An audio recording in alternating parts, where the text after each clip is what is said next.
All right.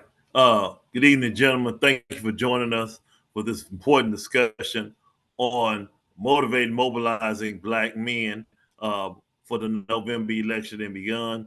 My name is Casey Thomas. I serve as the first vice president of the Texas NAACP and I state political action chair. And so I'm excited about this discussion. We had it back in 2022. We did it over at Fall Cliff, and we also did it hybrid, and it was very, very well received. The brothers got a call to action, and we were able to really motivate some brothers who normally would not participate to get out and encourage other people to get out and vote. And so, without further ado, I'm going to turn it over to our first presenter. The first presenter is Sean Reed. Sean is someone that I've known and had the opportunity to really share and knowledge over the past probably 10 years. Sean is now the president of the Urban League Young Professionals, and he also serves in leadership with an organization that I founded a few years ago. Our vote is our voice. Can you hear us now? This organization was established to encourage people to get registered to vote, educated, and out to vote, and then also for us to develop a legislative agenda and advocate around those issues during the legislative session. So without further ado, I turn it over to Sean Reed. All right. Thank you. Thank you. Appreciate it. Good evening, gentlemen. Good evening. Thank you for adopting to spend some time with us today to talk about mobilizing the Black vote. As we all know, it's an extremely important topic. Thank you, Councilman Thomas, first vice president of the Texas NAACP and interim president as of now, or acting president. We appreciate you for creating some space today. I recognize some faces on the call and some names, and I think that's great. Whenever I'm presenting or facilitating, I like to get a good pulse of who's in.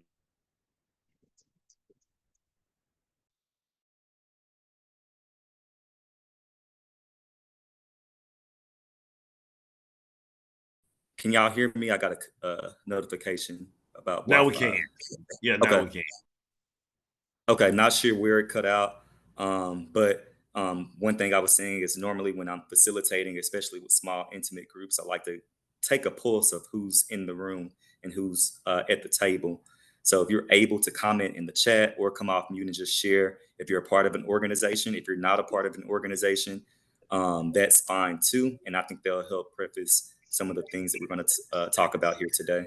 So I'll pause and let you guys either come off and say your name or comment in the chat.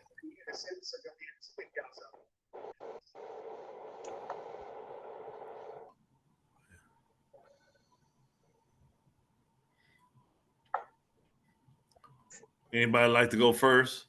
Yes. Well, I'm Darian Swinson. Everyone calls me Deuce. I'm the vice president of the Gentlemen's Round Table. Me and Mr. Thomas have had several conversations. Just recently had a meeting a couple weeks ago. I am new to the NAACP, just joined when he spoke about it a couple weeks ago. So I didn't want to miss this to see what's going on, see how we can move forward in that voting process. And I'm here as an open mind. Appreciate it. Appreciate your support and thank you for joining. You guys can just hop in. Let's see. I see some people are connecting. Bro, Train, go ahead. Hey, I'm Coach Train. Been knowing Casey Thomas for a minute. We are aligned with the BMA. Also have a nonprofit, Power the People, and for-profit Learn with Train. Excellent. Thanks for being here. Would anybody else like to introduce themselves? What's going on? My name is Corey Flex Ortiz II. I own a marketing agency called Flexibility, which stands for Focus Your Life on Excellence and Value to Excel Your Life Infinitely. We primarily curate events. We do marketing and branding for other brands. And we are about the culture, about the people. So glad to be on here today. Thanks, Corey, for being here. Marketing is a space that we always need support in. So hopefully you're able to support us in your expertise moving forward. Anybody else like to introduce themselves? If not, it's okay. Just want to create space since it's an intimate group. All right. I'm not seeing or hearing anyone else. I'll go ahead and get started. And the reason why I do that, because it helps me gauge what level everyone is in. I have several different trainings that we could do. But if we're in a situation where we're speaking to the choir, I kind of go high level and then we have some real conversation. So being that we have some individuals who I think represent groups that do this work, I think we can go high level. If we want to dive into the training and like the hows, we can do that too. But I'm gonna try this approach to try to optimize our time. And hopefully some of y'all are able to participate. So if this was in person, normally when you're doing like a mobilization training, it requires some feedback and dialogue. I think enough of us are in spaces where we're listening and being preached to. But the purpose of this meeting is to get information so we can actually mobilize and get out the vote. And the only way we can do that is through conversation so we can know what best works in our communities. So I'm going to share my screen quickly and start off with a video. And then I'm going to ask 3 questions. And then after those 3 questions, I have a very short PowerPoint and we can have dialogue throughout the presentation. Hope that works with everybody. 1 second. Let's see.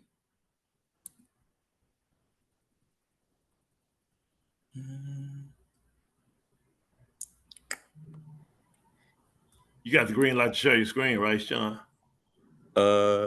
Yes. Okay. I think this is, boom. Can y'all hear that? Can y'all hear? Can I hit play? Yes, sir. Okay, just wanted to make sure before it went through.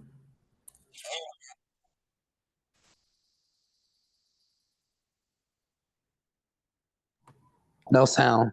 No sound. Okay.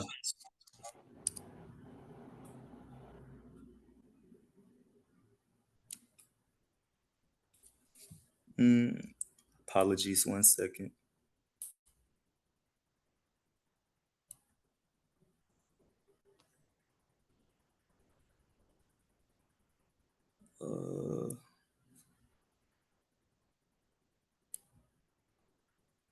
I'm gonna stop sharing and reshare.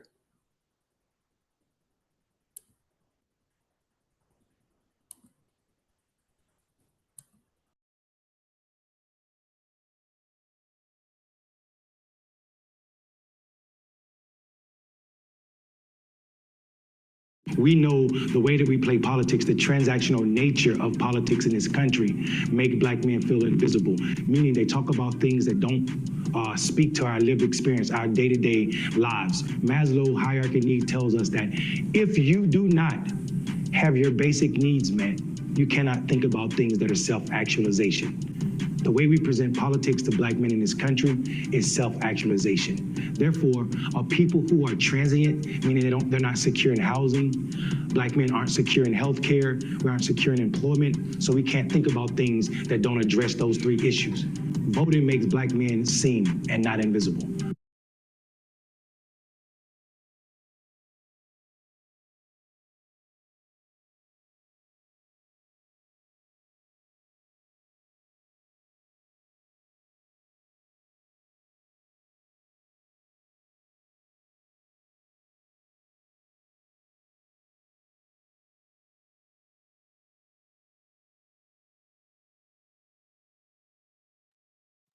You're on mute, Sean.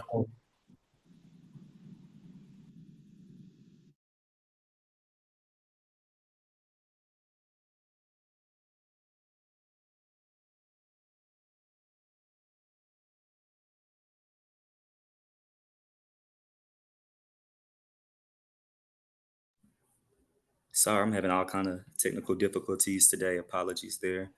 1 second. It's all right.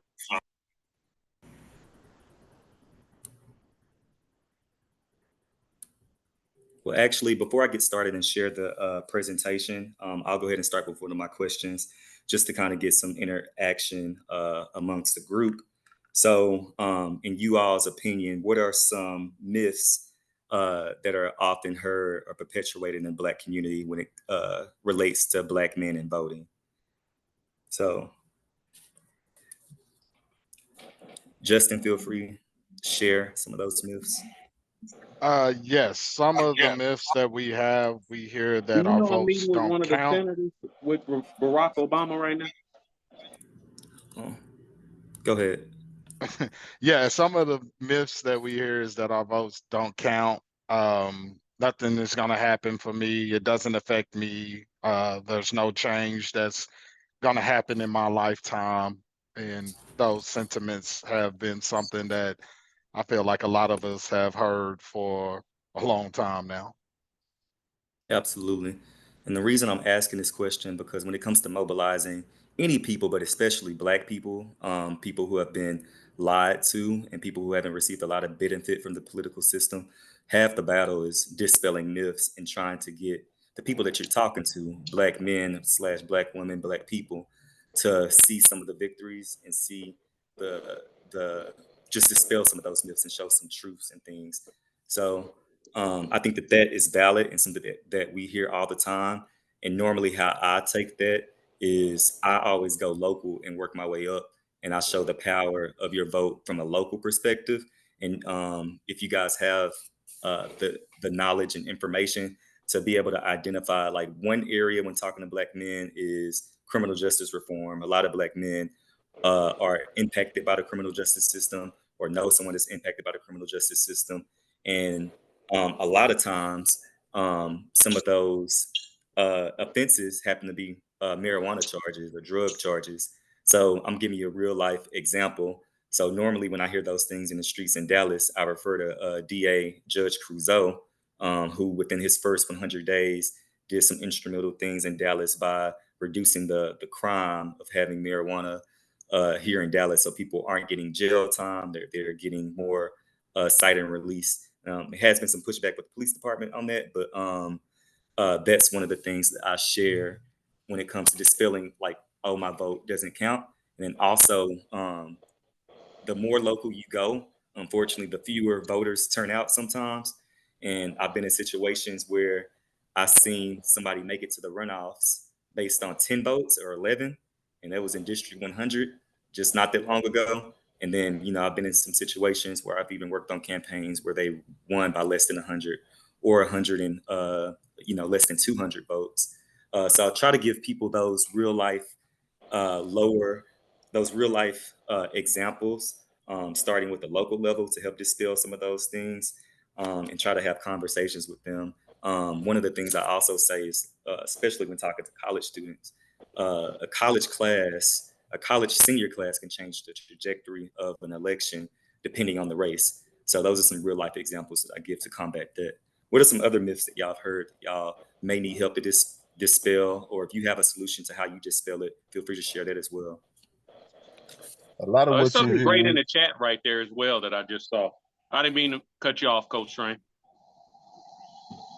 Oh yeah, no, something. No problem. One of the things that you hear a lot is only the electoral votes is what really count, and we don't know who the electoral people are. Mm-hmm.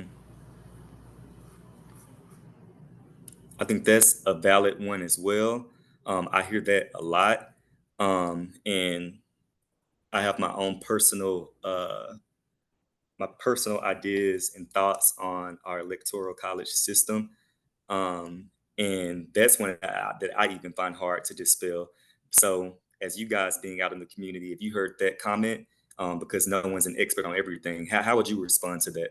And let's see if we can come up with a solution to get a voter to continue to engage if they have that myth in their mind. I'm just being real with you. Some of y'all may have a better answer than me. Yeah, once again, I mean, I think that it's important. You just hit it dead on. Start at your local government and understand and realize that starting at your local government, that's who determines who gets put in places and in power that you're seeing the face of. So what a lot of us young Black people don't understand is that that politics is a machine. It's a machine, it's an organization, it's people that are looking out for the money, that's looking out for their best interests as far as companies are concerned, or who's going to line their pockets. So I know one of the main things that we're hearing now, especially with this election period, is, well, what are they going to do for the Black community? Well, what are we going to do for the Black community? What are we going to do for ourselves? When are we going to stand up and say, you know what, for too many years we've been overlooked, overshadowed. Now it's time for all voices to be heard. In order to do that, you have to, like you said earlier, mobilize and organize and make sure that your voice is heard and counted for by doing the things that we need to do, by voting not just the presidential election, but your local government as well, because that determines who's a part of the electoral college, Congress, all those different things. Absolutely. I'm just going to add to that just a little bit, and say one thing that I always share is that voting is not our unicorn. Voting is not our one wish to get everything that we want. It's a strategy. It's a one tool in our toolkit, and there are other elements of engagement that we have to do to ensure that, like, the Black agenda is being met. But to your point, I think you hit it perfectly, and that's something similar that I would say, by voting in all elections, that's how we get the people to represent us on behalf of the Electoral College. So, but again, making sure that people aren't looking for every problem to be solved by a vote in one election, but it's a tool and it's a process and it's a part of the overall strategy. Anybody else? I got a few that I keep running into this couple of Saturdays. The first one is I'm voting for the party of Lincoln and the party of Martin Luther King, and not these Dixiecrats. And I'm trying to explain to these people that you have to actually read history to understand that there's a transition in both the Republican Party and the Democratic Party from the 1860s up to the 1960s. There's been a transition. They are not the same party.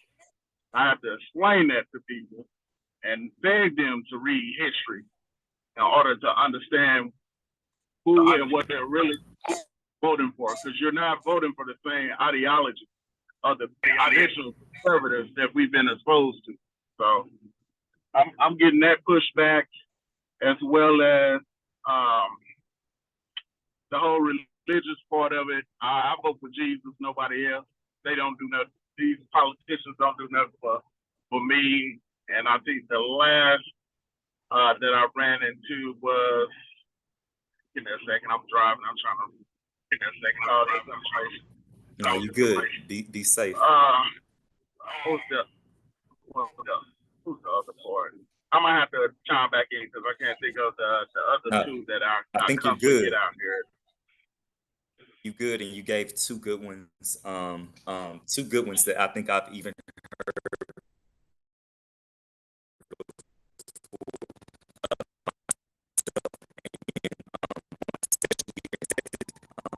John, you have some technical difficulties. Oh man. Okay, I'm gonna go camera off because that's sometimes we hear you perfectly. Wi-Fi. Yep. Okay, I'm in a what they call it, an internet desert technology.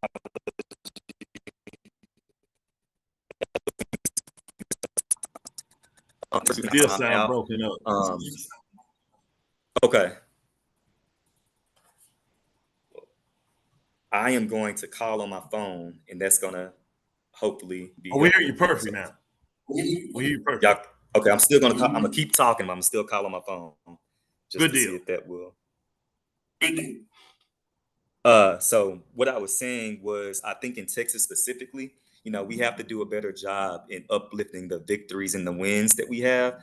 I think that, I was sharing that the NAACP and the Urban League and all the NPHC and all the organizations we represent are nonpartisan organizations.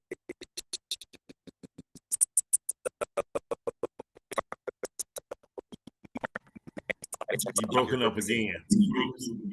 Okay, hold on. Let me join. My apologies. See? And if you were a DJ, your strategy would be impeccable. That was hilarious. It's been a lot of they've been having a whole lot of reports, man, about telecommunication difficulties due to all this extreme heat. Yeah, I'm sure that's a factor. I just realized y'all addressed the other two. My vote don't count, and what have the party done for me? So y'all address those. Yeah, no, that's real talk. While Sean is getting himself together, just want to see if anybody else has any myths that about voting in Black that they want to share that haven't been shared yet. Coach Juice, I see you came off mute. Did you have something you want to share with us? Yeah, Mr. Thomas. Me just kind of being in the community. I'm Tarrant County, so we're looking at your Arlington, Fort Worth. Me just kind of being in the trenches with those guys. It's more of what's in it for me. So I call it acronym. It's WIFM. What's in it for me? So why should I go vote if it's not benefiting me? I know that is a selfish mentality. Mm-hmm. So I try to explain to them what's in it, not just for you, but as far as the Black man, the Black culture, period. But that's one of the number one things that I get from them, Mr. Thomas. And I'll let you respond from that. What's in it for me? No, I'm gonna come back that's here. Real talk. Showing you back. Can y'all hear me okay? Is it better on my phone? Yeah, we got you. We got you. Respond. Okay. I think that was really good. I don't know if you heard what Coach Juice said. I got him. What's in it for me? Yep. Perfect. I think that's valid too. I hear that a lot.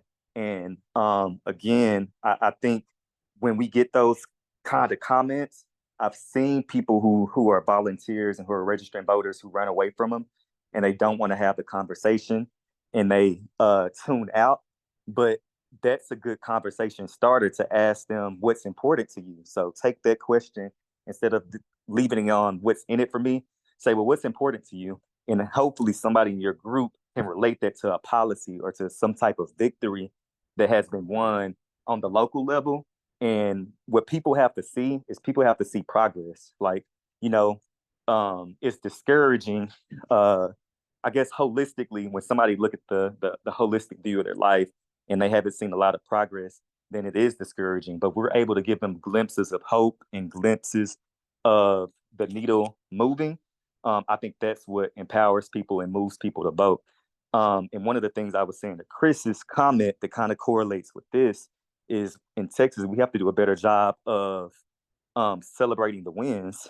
I think that we get so caught up on the presidential election and the governor's race that we forget about all of the local victories and the regional victories and some of the statewide victories that we do accomplish, and we don't tell those stories well.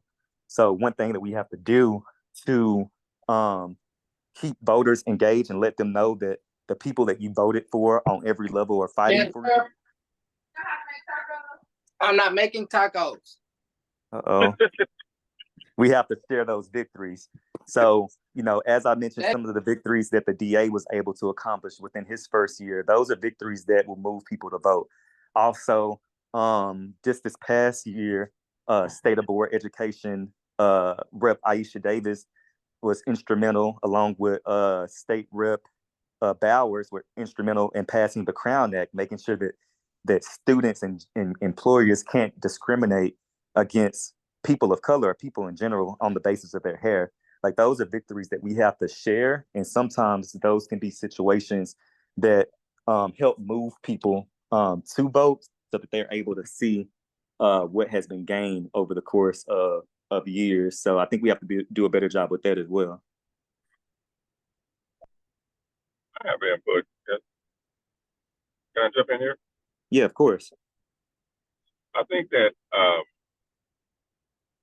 tagging along what you said, telling those stories, I think it's important that in terms of that engagement, voter engagement, telling them how it was done, and as opposed to saying it was done, but giving them step by step what the process took and how they can be a part of it. Because a lot of what I hear, individuals that say my vote doesn't count, they're not doing anything for me, they don't understand how the process works or where they can fit in at a micro or macro level on any given issue or concern. And that there's a guarantee that somebody is trying to advocate for whatever their cause is. And I think a lot of it goes because if you don't know your rights, you don't have any rights. So if you don't know how the process works, you assume that it's not working at all because it didn't work in the way that you think that it should or that you know it could. So if you have not been exposed to, yes, I have a thought. Okay, so who do I take that thought to? Because and then once I take that thought to them, what do they need to be able to advance whatever this thought is? How do they gain support?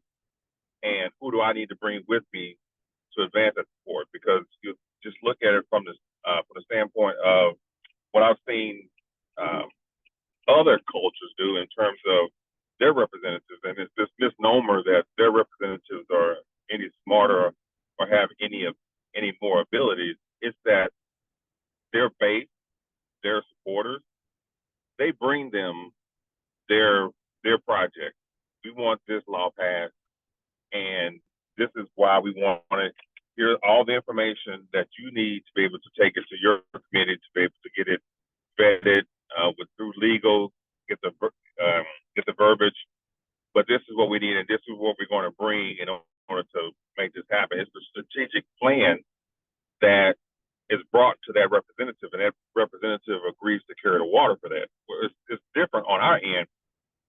We put so much into our elected officials and expect them to know the wishes of thousands of people that they represent when there's a 1,000 different angles or issues that they're trying to face. And if they pick one, it's always wrong. It's never on time. It's never done enough. It's never done long enough, soon enough, whatever. But if we would get to the point and begin training our electorate, when you have a problem, this is how we go about getting it done. Yes, that is a problem. How does it solve? What departments need to be discussed or brought in on this? How do we have those meetings from a community level and bring that to our elected official? I think that part, that gives them that buy-in to it, because right now there's not it's repetitive in that concern. They don't know how they can buy into it. Yep, I think that's what triggers some of the pushback I get as far as party, is because they don't understand how you can interact with your representative in order to get things done. It's not specifically the overall party that they're more focused on. It's more of who the primary person they're seeing as far as on the ballot. And they feel like, hey, what's that? I'm sorry, I'm trying to focus on so many things at one time. It's who's the person that's on the ballot? What can they do for me that they should have done already? That's the pushback I've got from that. Or, hey, this person's name was on this check that I got that was a stimulus, so therefore I'm vote for that person because they sent me money, not knowing that it was 435 people that had to pass that, and it took millions of people to die before you even got that check. And that was held up specifically so the name could be on the check. So it's trying to educate them without pushing a certain party, but let them know, hey, the history behind things and how certain things happen. And that's why it's like, I don't want to vote because both of the same party, or I don't know the history and I'm just going off what I'm hearing in the media.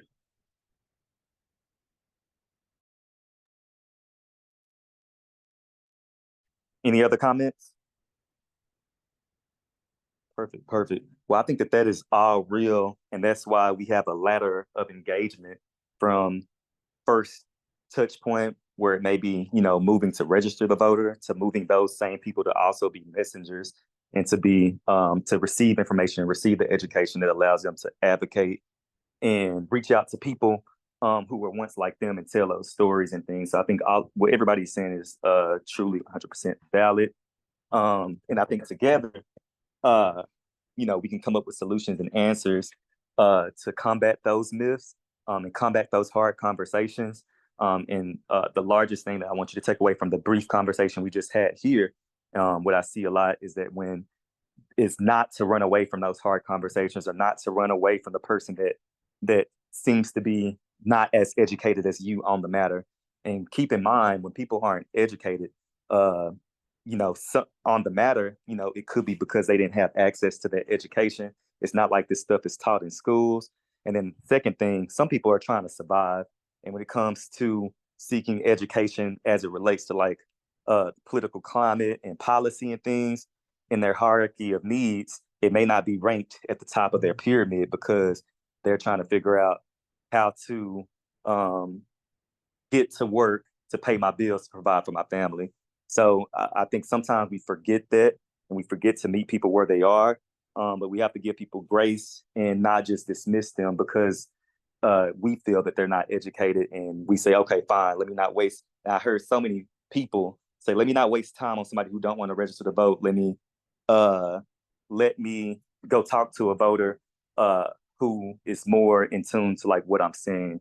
And I think we lose so many people by not having those conversations. And there's a difference of going back and forth with somebody than trying to have a conversation with them and sway them and move them to be from non-voter to a potential voter. And that way they can, start to move up the ladder of engagement as it relates to being politically engaged. So I think that was great dialogue. And again, I did have a couple of trainings and I still do, but from the base of the group, I still want to go over a couple of these slides, but I don't think it's a good use of our training to talk about some of these strategies because I think that this group may know them. So my second question that I want to pose to the group. Brother Justin got his hand up, Sean. Okay, I couldn't see it. Go ahead. I forgot. Oh yeah, and just to add to what you're saying in regards to people that may not have the background or know the history of things, look at it this way: for those that do, it's an opportunity for you to sharpen your tool. It's an opportunity for you to also uplift, elevate, and as well as if you're looking at it from a standpoint of it's not going to be beneficial for me, you're wrong, because it's an opportunity for you to sharpen your approach, your tool, and you'll get a different technique of how to address people or how to approach people that may have those same type of intimates or same type of feelings in regards to it doesn't affect me or it doesn't apply to me. Absolutely. And one of the strategies, that's why the organization I represent, the Urban League Young Professionals, we're specifically we're doing this series, this listening session in apartment complex communities and going to those voters and incentivizing them to come out to have those conversations so that we can move voters to make sure we're not missing people. And one of the ones on our list is the North Dallas projects off 75. And the same conversation we're having here, I'm hoping to get some information from this conversation so that we can better, address these issues because they're going to come up. So my next question is centered around multi-generational involvement. And I think we know that there is sometimes gaps when it comes to Gen X, the millennials, and Gen Z. So the question is, what are strategies that some of y'all organizations have done to bridge the three generation gaps so that we can work alongside each other and to ensure that all the voices are heard equally and everybody has space? Out of curiosity, has anyone been working to do that work from a generational approach? And yeah, I think I just seen Ben Jackson join. This is one individual. I'm gonna give him a shout out real quick. Ben Jackson is one person who is really good at having those conversations with voters. Like when he can turn somebody saying, "Oh, I don't vote," to a, "Oh, I would think about it," because he listens and then he knows how to pivot. So if you're not connected with Ben, I urge you to connect with him, and he does trainings as well where he talks about how he does these things, and I think that he'll be a good resource for y'all if y'all don't know him. But want to give him his kudos as I saw his name popped up. But going back to the generational question, as we have probably members of our organizations who are representing Gen Z, millennials, and Gen X, how are we engaging all of those people, and what does our outreach look to the different generations? Being approachable is one thing that I would say. A lot of times, the younger generation gets turned off because they feel like their voices can't be heard, or you're accustomed to doing things your way, or this is how it's been done for centuries or generations on end, and it's a traditional thing, and we just are supposed to carry on with that. But being approachable, also engaging them where they're at. Like you said, if you have an organization that's heavily populated with young people, then know and understand what young people are into. Know and understand, do your research as well. Don't just go in thinking that they're supposed to do research on you. Know who the people is, know the audience that you're talking to, and appeal to the audience. That's probably one of my most sound advice that I could give on that topic. That's good. Anybody else? 100% agree, Mr. Caraway. Being relatable. You have to relate to the younger youth.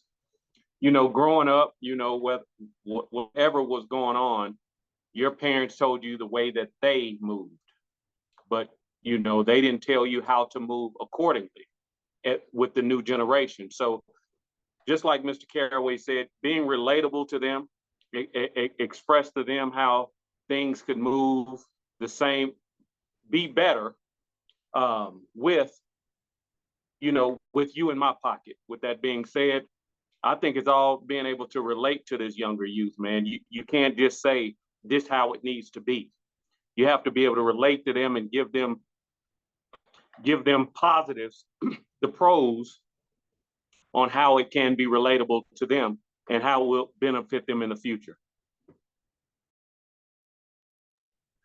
I can see Go ahead. some of the organizations that are using the same lingo, especially in like their video presentations and cultures that Gen Z kind of gravitate to.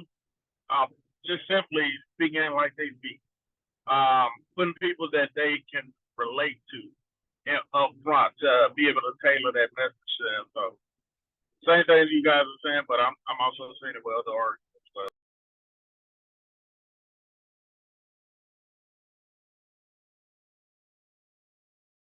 Okay, anyone else?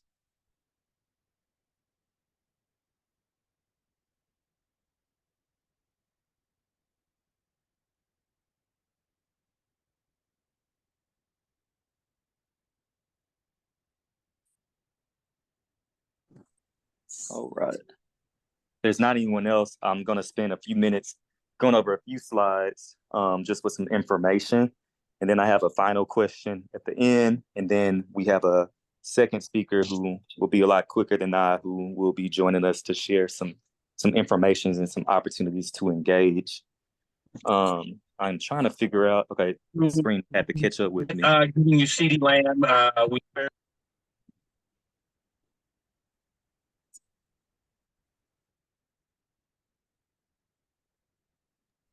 Go ahead, sir. Were you introducing yourself? No, he has some background noise. I'm muted. Oh, okay, gotcha. All right. So I think all of that is great, and I think that's something we have to be mindful in as we're engaging with either volunteers who are in different generations, but then also as we're out in the community talking to people from different generations. The biggest way to lose somebody is for them to not feel heard and feel not related to. And we got to be open to those different generations and those different thoughts of how the different generations think and what they value. So this slide talks about I'm not sure why it's not showing large on y'all's screen. But I'll read a few things. But it talks about Black people not being a monolith, but sharing some deeply held values and perspectives. And I got these resources from our VP of advocacy at the National Urban League. And these are 5 different areas that, and of course it isn't everything, but these are some areas that help shift power and that a lot of Black voters can relate to. And I think it's important for us to identify where, you know, the person may fall, and then that can help you gauge like what that conversation looks like. So the first one is legacy and civil rights. Now, I will say that with this sometimes does not move Gen Z with legacy in civil rights, especially if you get too preachy, respectfully. But some of the language that we hear organizers say, or people who are moving people, is my ancestors sacrificed too much for me not to vote, so I'll wait in line as long as it takes. And again, this kind of really speaks to the 50 and older demographic. And again, all of these statistics and things aren't, it's not for everybody. It's just from a poll and from some surveys and things of that nature, but this is some of the data that came out. A lot of times this demographic have higher voting power just for the simple reason that the data shows that when you're 50 and over, you tend to vote in more elections and vote more in stronger numbers. The next one I'm gonna move to is the aspirational activists. And the quote there is, Black votes can only matter if Black lives matter. So these people want to know how do the votes translate to the safety of lives and actual action in the street, and how can we advocate for these things on the policy space, but also, you know, get some of those results. The next one is the next gen optimists. They say, if I knew that there was an election, I would vote in it. They trust most sources of information, strong Black solidarity. Skip the Democrats, very ideological. Sorry, I'll change the slide. I don't think it's moving for y'all. The next one is the rightfully cynical. Is some of the people fall into this, and this is some of the myths that we've heard on the call so far. When people say, my hood, my community hasn't gotten any better under Obama and no worse under Trump, so why vote for anybody else if no change has happened from 2008 to 2024? Generally speaking, everything has remained the same. A lot of times, I was just having a conversation with a friend a few minutes prior to this call.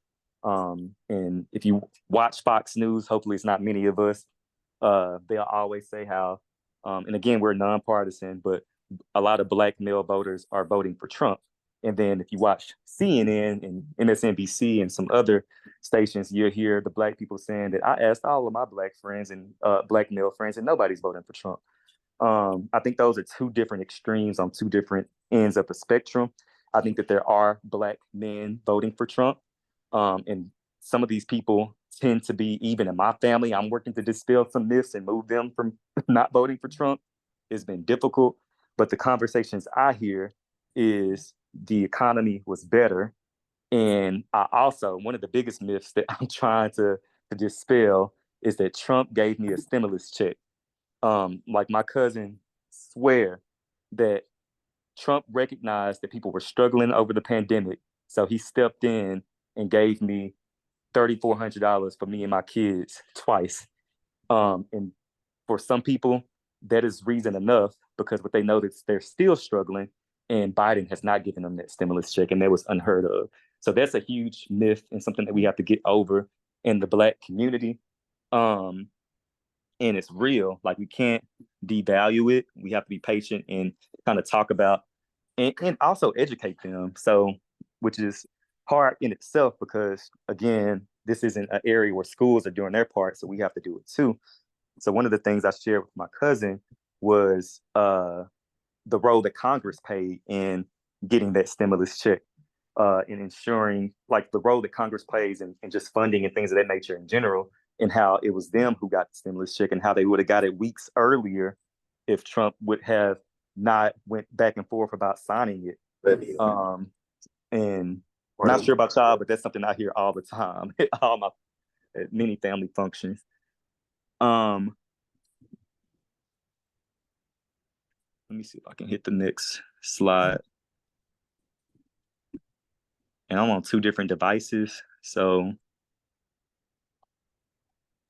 you're doing a great job, Sean. Appreciate it.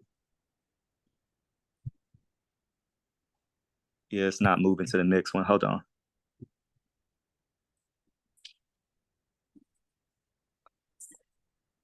Let me see if I can. Okay. So these are some challenges that were identified in the last election, and these are some strategies that our partners are working to, work towards those challenges. And again, with the Black Senates, you got to improve economic conditions and improve economic messaging. So move from messages about how we move to messages on how it improves their lives and tactics and things that actually do. Talk about poverty reduction messaging to wealth creation messaging. Move from how much government spent to how much Black people are being helped. One of the other ones I wanted to talk about, and we kind of discussed this earlier, was, one second, the heroes of our stories.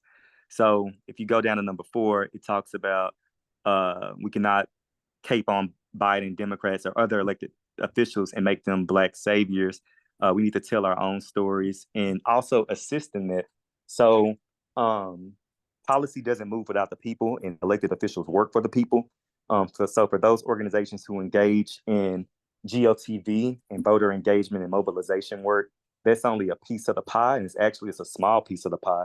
You do that so you can get the attention of the elected official, and you're able to say, my organization, 100% of us are registered to vote, and 97% of us voted, and we're advocating on X, Y, and Z, and we want you to advocate on this and vote on this or introduce this. And not only do you say that, you go down to the Capitol, you go down to these meetings, and you lobby on behalf of your community, on behalf of your members and things of that nature. And when you're, voting is a starting point. So when you're not a voter, the saying, our vote is our voice, your voice doesn't really matter in that sense because they're not afraid to not do something. And if anybody has worked on a candidate, staffers sometimes tally stuff. And if they get enough calls from voters and it's something that they're unsure about, it may sway them to vote on something because they don't want too many things to be brought up to prevent them from getting reelected. But if you're not a voter, then you don't make it to the tally board on, what people think as they're trying to do pulse checks and things of that nature. Okay.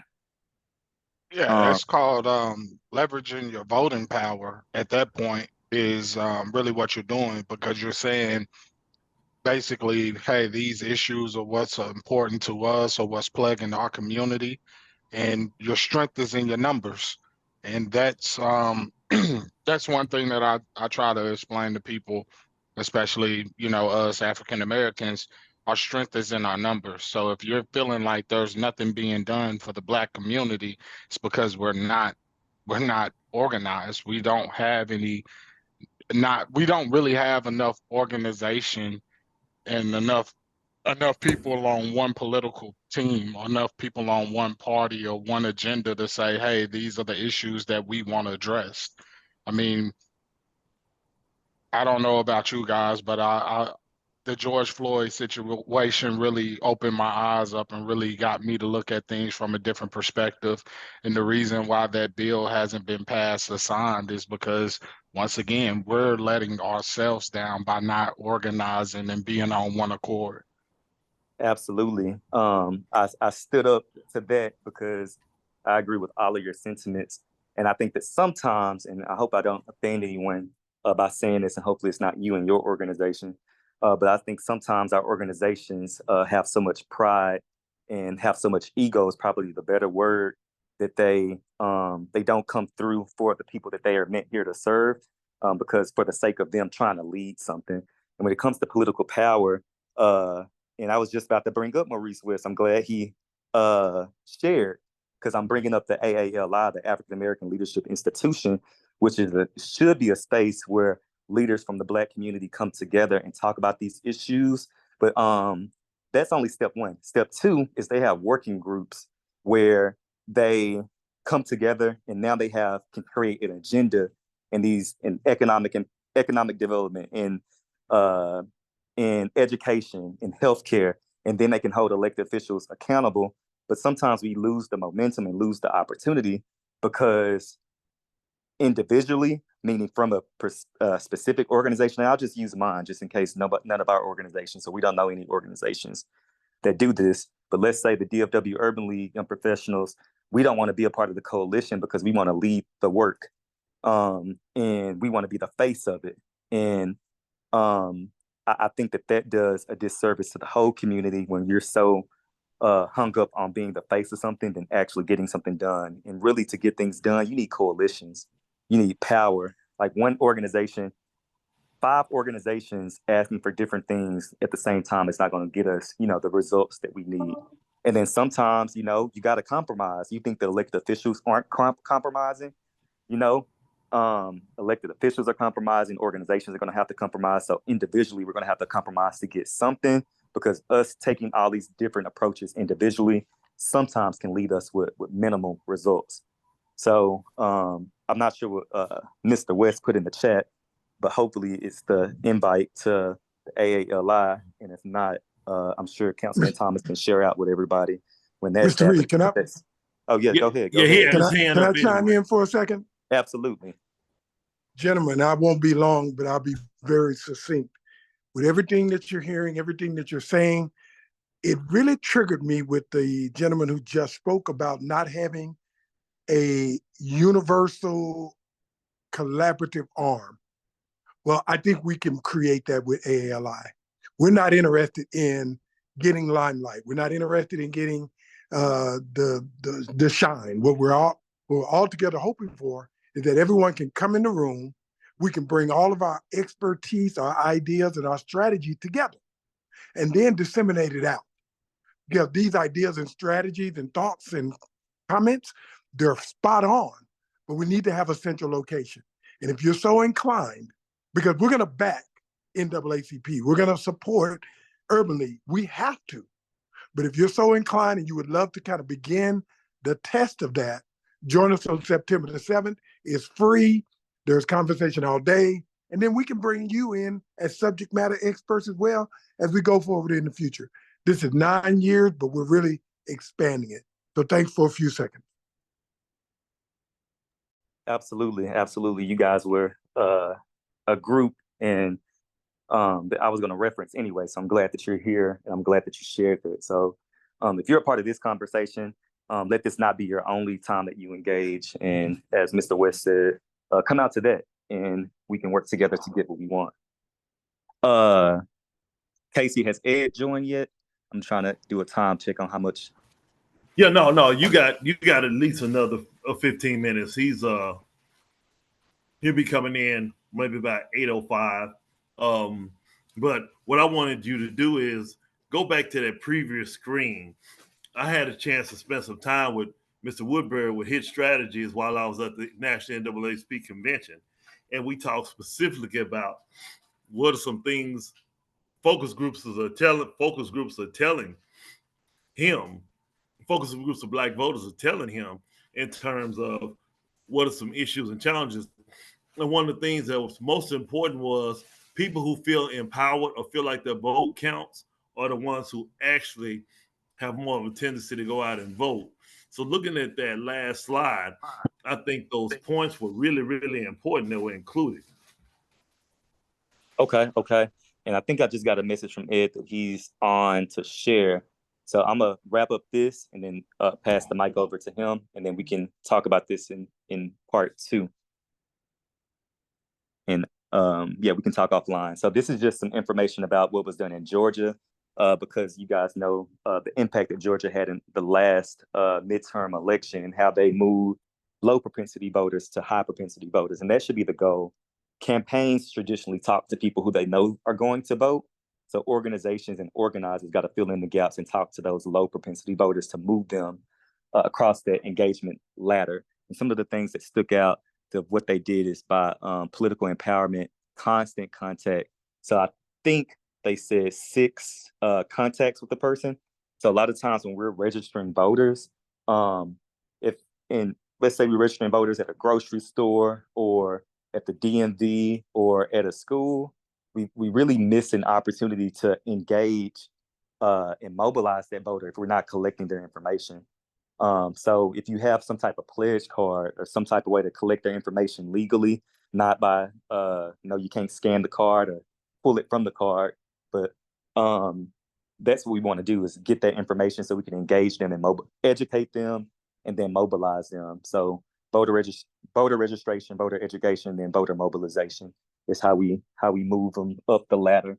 And then proof of progress. So we talked about progress a lot, and you have to show progress being made, and we got to celebrate the small wins and the small victories, because I always say small wins and victories build momentum, and that's kind of what keeps people in the game. Like if you out of breath and out of strength because you ain't seen a win in 20 years, it's harder to engage. But if you have those small wins and small victories along the way, and you can communicate those and share those things, you keep people engaged and hopeful for what's to come.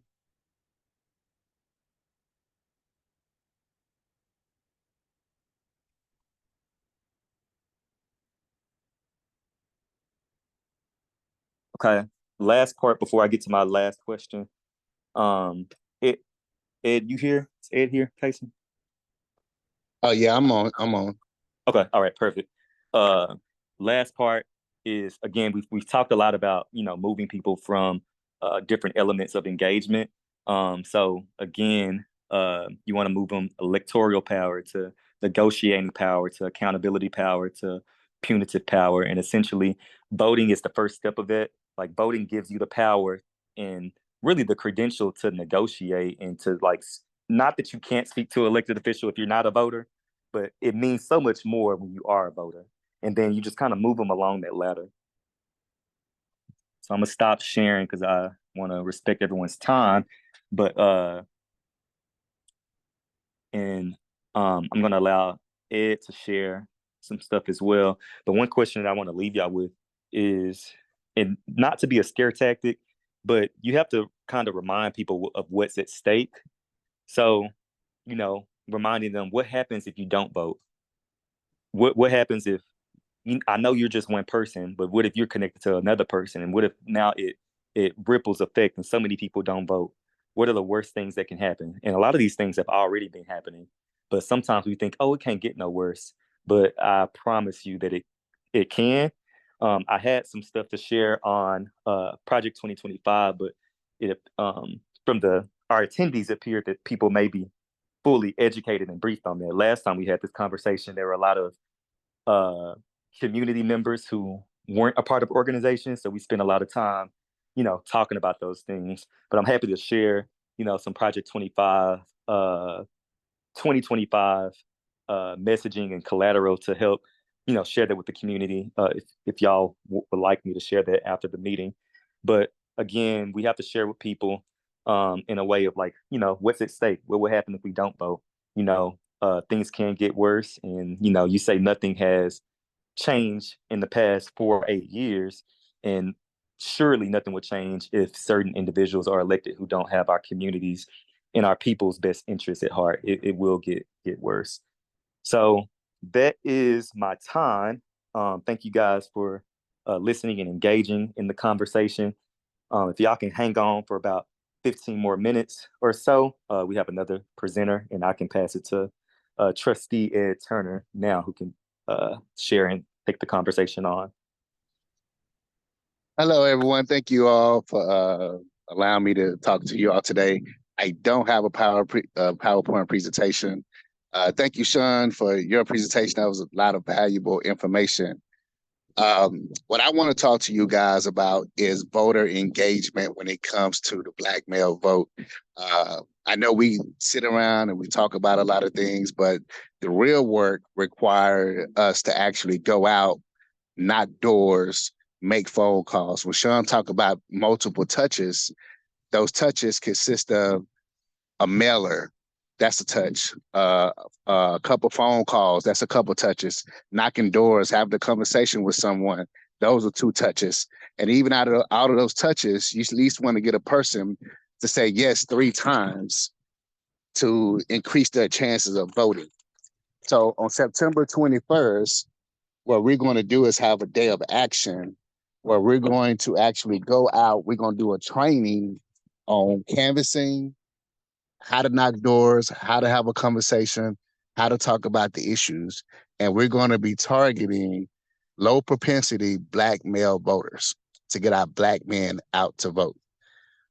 And why is this important? Because yes, it's a presidential election, but local elections are so important. We have school board races that are winning by 20 votes. People getting elected on the local level. And people got to be educated on why every single vote matters when it comes to local elections. So I am going to be hosting a training on the 21st of September on how to actually go out, canvass, knock doors. We will have food and refreshments provided for you all that want to go out and knock some doors and talk to voters. Any questions? I just want to share, I shared the link to register in the chat, and I can send it out to all attendees. So if you're interested, please register. Even if you're not interested and you can't make it yourself, I think that we all represent organizations and have following. So share that information out so we can get a good following. And at that time, we'll go through like the training that Ed talked about. And feel free to invite men who may not have ever canvassed or who may not ever engaged on this level. We've been talking about moving people along the ladder of engagement. So if you have somebody who you've moved by then, invite them out, and this can be like their first, touch point of like door knocking. And I promise you, the messaging resonates so much more when I know we all look like the community and we all are from the community, but getting people that live in that same community help bring the message home as well. So get the message out and share out to your people. Yes, no, you're right. Because when it's another Black man talking to another Black man about the issues, it hit completely different. And I think it's important that we, as Black men, do that. Because I'm pretty sure each and one of you all, when it gets close to election time, all of you all are getting text messages, you're getting phone calls, you're getting flooded about voting.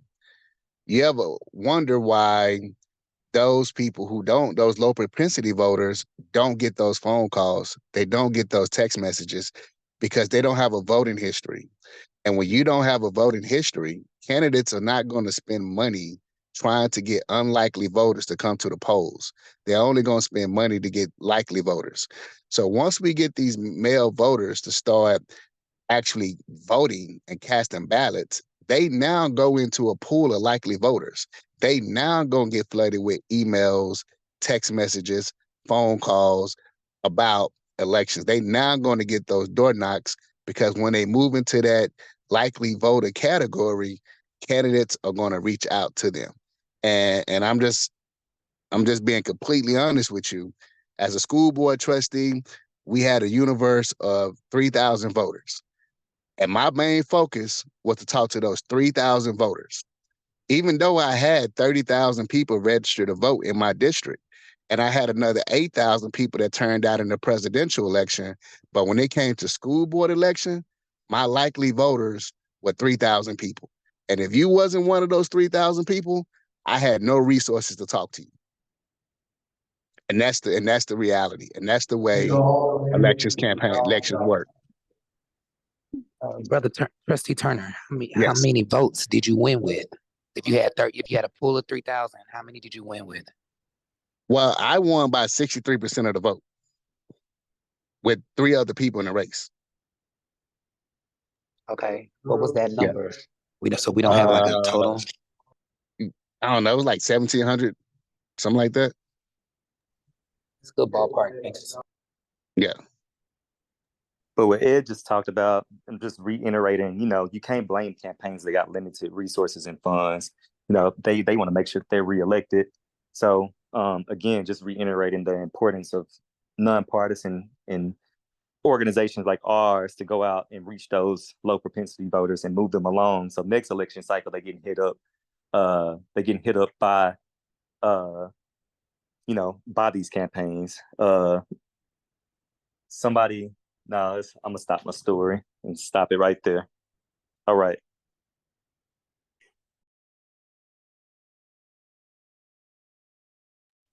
So that's all I have. But please sign up. It's going to be exciting. It's going to be fun. It's going to be an opportunity to see what the real ground, grassroots, hand-to-hand combat it takes to get to turn out the vote and increase voter turnout, especially among Black men. So thank you all for your time. That's all I have. Hey, appreciate you, Sean. You did an excellent job breaking down the data, engaging the brothers in terms of what are some myths they've heard, what are some challenges that exist, and you did a perfect segue to Ed, who's all about let's apply this. We got the theory, now it's time to put it into practice. I hope you gentlemen do sign up and share that information, that link. We want to make sure that we have a minimum of 25 to 50 Black men, Black men of color, Black men in particular. That's our focus. And on that day, we're going to put on our T-shirts and jeans. We're going to get our instructions from these 2 master teachers. And we're going to go out, we're going to talk to Black men. And we're going to talk to Black men in a real way and help them understand not only why it's important to vote, but tell them why we're voting. I think you get a lot of strength when people share their testimonies. Why are you doing this? Why is this important to you? Once we share that and we share it in a real way, it has a tendency to encourage other individuals. And we don't want to leave it there. We want to make sure if we have to, we get a carpool to get these brothers to go to the polls. Brothers like to do a lot together. They shoot ball together. They shoot the you know what together. They sit around, smoke cigars together. They do a lot. We do a lot of things together. Brothers do a lot of things together. But let's go vote together. Let's see what type of message they were seeing. If you see a line of Black men all lined up for one purpose, and that's to go and vote. So I want to be respectful of your time. Hold on, Casey, I have one final question. As we're preparing for this day of engagement, do we have literature, like nonpartisan literature, or is that something we need to work to create? Yeah, I can make sure that we have literature. Yeah, Okay, we have perfect. literature, and I would create a walk list that target Black male voters, those demographics, and we're only going to work in a few precincts, so we all can be working together and respect each other's time and efforts. Okay, and I'll on behalf of the Mavericks, I'll sponsor up to like 50 sandwiches for lunch for those who volunteer and provide vote shirts for those who would like one. Ruben, if you would, I saw you posted, unmute and talk to us about a party at the polls. I think that'll be a great opportunity for us to collectively go and vote as well. Thank you, Councilman Thomas. So the Urban League of Dallas has always led the charge on an early vote day party. And we do it in the spring for local elections, and then in the fall when there's a presidential election.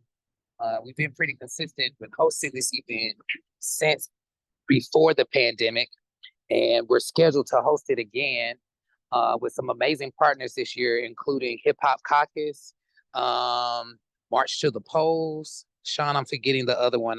Tejas. Somos Tejas. Yes. Tejas. Somos Tejas. And Our Vote, Our Voice, where you have members on tonight.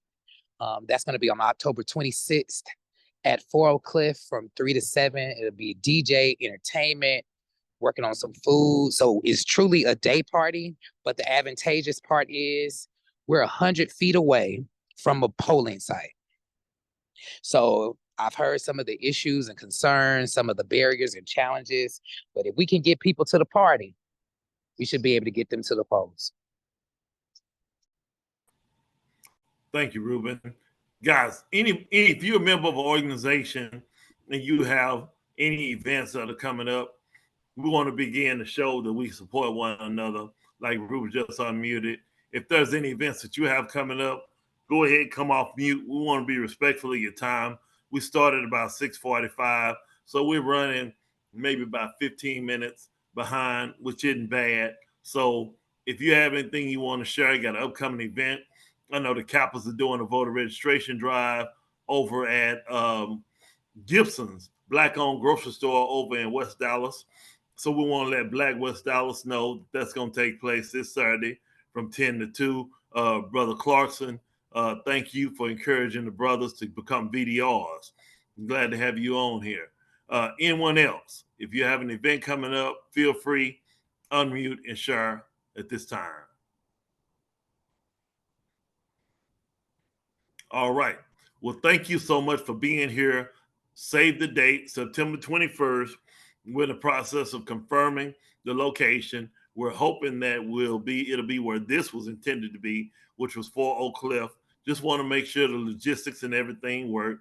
75216 is a zip code in the super block that leads in a lot of negative characteristics. So being able to have that presence in that community sends a strong message. So if nothing else, thank you, gentlemen and lady.